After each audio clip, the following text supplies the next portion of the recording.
باش هەواڵان ئەس دکتۆر عارف حیتو نویسەر و ڕێبەرێکی گشتی حکومەت هەرێما کوردستانê هەروەکین کەمی دزانم ku ev ê peşîkêya tûşî hemî cîhanê bû ya tûşî Kurdistanê jî bûy we pêtiviye em xwe parêzîn çunke her wekî dibêjin xweparêzî yan xweparastin baştir e çareserî yan çima çi çareserî ji bo hatine dîtin. Ev ca ev rêka metmînîtin tinê û tinê xweparastin e û xweparastin jî rêka netêkelîkirinê, rêka nivberkeftinê, rêka manalmal, rêka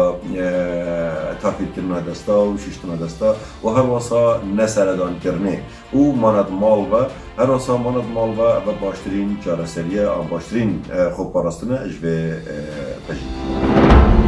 دەستخۆشیە لە حکوومەتە هەرێما کوردستانت بکەین بۆ وان ڕێنمایەت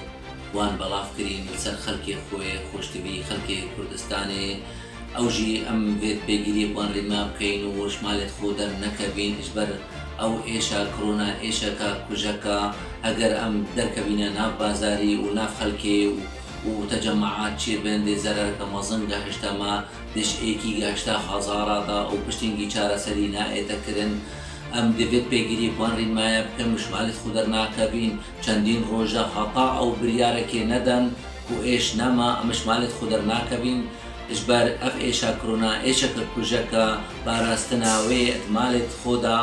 دێ ئەم قارینە وێ ئێشە گران و هەرۆسا هەر ڕێنمایەکەش حکوومەتە هەرێما کوردستانê دەرکەبێت ئەم دێ جی بەجی کەین.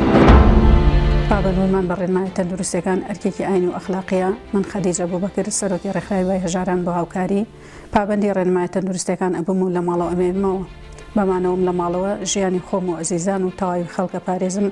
لە توشبوون بە ڤایرۆسی کۆرۆنا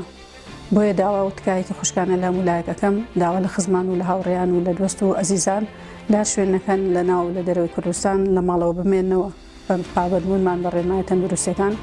ئەگەرێکی زیاترمان پێبەخشێ بۆمانەوەمان لە ژیان. ئەسمەردان خدر مستەفا ئەندامی خولە چارەیە پەرلەمانی کوردستانی من بڕیاردایە بۆ پێگیریە ڕێنمایین تەندروستی بکەم و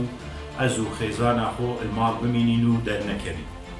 هەوڵاتیان خۆشتویان کوردستانی ji bo hindێک و هین کەس و کارێن وە و خۆشتویên we û کۆمەلگەهê Kurdistanê yê parastî bî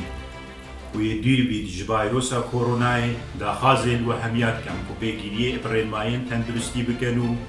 li çend rojên dahatî li malê xwe bimînin û dernekevin.